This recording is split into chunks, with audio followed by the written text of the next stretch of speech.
విశేష్ గారు, అంటే ఇప్పుడు జరిగినటువంటి మీర్పేట్ ఇన్సిడెంట్ కావచ్చు, గతంలో జరిగినటువంటి ఇన్సిడెంట్స్లో జరిగేటువంటి ఇంట్రాగేషన్లో పోలీసులు ఒక సినిమాని చూసి మేము ప్రభావితమయ్యాము, ఈ రకమైనటువంటి క్రైమ్ ఫ్యాక్టర్ని మేము చూస్ చేసుకున్నామని చెప్తూ ఉన్నారండి. యాజ్ ఎ సైకాలజిస్ట్గా మీరు చెప్పండి సార్, అంటే ఇది సినిమా ప్రభావమా లేదా హ్యూమన్ టెండెన్సీకి రెచ్చగొట్టే విధంగా ఇవన్నీ దోహదపడుతున్నాయా, ఇంటర్లింక్ అవుతున్నాయా? అంటే సినిమాల ప్రభావం ఉందని చెప్పలేము, లేదని చెప్పలేమండి బేసిక్గా. ఎందుకంటే ఎవరైనా కానీ ఒక సినిమా చూసినప్పుడు దాని నుంచి ఇన్స్పిరేషన్ తీసుకుంటారు. ఇలాంటి క్రైమ్ కోసం ఇన్స్పిరేషన్ తీసుకుంటారా అంటే తీసుకుంటే అన్ని హత్యలే జరగాలి కదా, అలా జరగవు. కానీ క్రిమినల్ టెండెన్సీ ఉన్న వాళ్ళు ఎవరైతే ఉన్నారో వాళ్లకు ఇవి ఉపయోగపడతాయి. ఇటువంటి మూవీస్ ఏవైతే ఉన్నాయో అవి ఆల్రెడీ వాళ్ళల్లో యాంటీ సోషల్ పర్సనాలిటీ ఎలిమెంట్స్ ఉన్నప్పుడు వాళ్ళని ఇటువంటి మూవీస్ ఎక్కువ ఇన్స్పైర్ చేస్తాయి, ఇటువంటి క్రైమ్స్కి పాల్పడే విధంగా ప్రేరేపిస్తాయి. అంతే తప్ప సినిమాల్లో ఉన్న ప్రతి క్రైము అందరినీ ఇన్స్పైర్ చేస్తుందా అంటే చేయదు. ఓకే, అయితే వినేష్ గారు, ఇప్పుడు మనం చూస్తే గురుమూర్తి కేసే ఈరోజు మనం మాట్లాడుకున్నట్లయితే ఆయన అంటే అన్ఎడ్యుకేటెడ్ లేకపోతే ఇది కాదు, చాలా గౌరవప్రదమైన బాధ్యతాయుతమైనటువంటి పోస్ట్లో ఉన్నటువంటి వ్యక్తి. సో తన వైఫ్ పట్ల ఇంత కిరాతకంగా పైశాచికంగా ఇలాంటి పోస్ట్లో ఉన్నటువంటి వాళ్ళ ఉండగలరా అనేటువంటి క్వశ్చన్ రైజ్ అవుతుంది కదా. అసలు వాళ్ళ మానసిక పరిస్థితి ఎలా ఉంటుందంటారు? ఇప్పుడు పోస్ట్కి పర్సనాలిటీకి సంబంధం లేదండి. ఫస్ట్ పాయింట్ మనం అది అర్థం చేసుకోవాలి. పోస్ట్కి పర్సనాలిటీకి సంబంధం లేదు. ఎందుకంటే పర్సనాలిటీ అనేది వాళ్ళు చిన్నప్పటి నుంచి పుట్టి పెరిగిన వాతావరణాన్ని బట్టి, వాళ్ళ యొక్క పెరుగుదలను బట్టి ఆధారపడి ఉంటుంది. పోస్ట్ అనేది వాళ్ళ ఎడ్యుకేషన్ సంబంధించింది.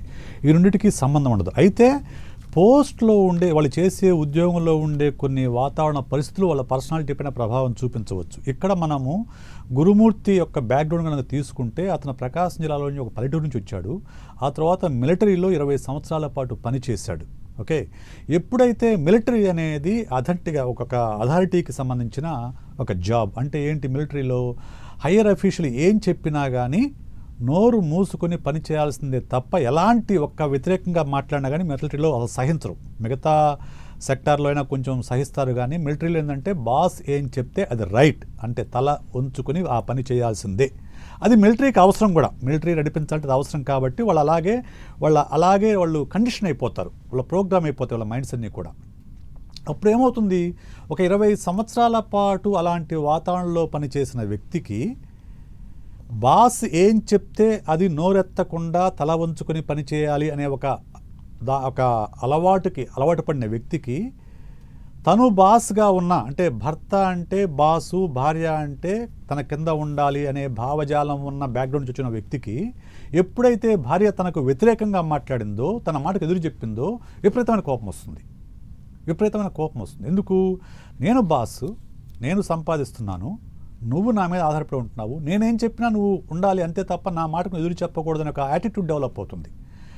దానికి భిన్నంగా భార్య ప్రవర్తించినప్పుడు అప్పుడు ఆమె మీద కోపం వస్తుంది. అలాంటి కోపంలోనే ఆ హత్య అనేది జరిగింది. మనకు వార్తల్లో వస్తున్న విషయాలని బట్టి ఆ రోజు వాళ్ళు సినిమాకి వచ్చిన తర్వాత వాళ్ళిద్దరి మధ్య వాగ్వాదం జరిగిన తర్వాత ఆమె తాళిబొట్టు తీసి మొహాన విసిరేసిందని ఒక పత్రికలో నేను చదివాను. సో అటువంటి దాన్ని ఆయన తట్టుకోలేకపోయాడు. అంటే నా అథారిటీని నువ్వు డినై చేస్తున్నావు అని తట్టుకోలేక ఆమె గట్టిగా కొట్టాడు. ఆమె స్పృహ తప్పింది అనుకున్నాడు, ఆమె చనిపోయింది. అంతవరకు కూడా ఆవేశపూరితంతో చేసిన హత్య అండి అది. ఆవేశపూరితంగా జరిగిన చర్య, దానికి పర్యవసానంగా ఆమె చనిపోయింది. ఆ తర్వాత జరిగిందే గ్రూసమ్ థింగ్.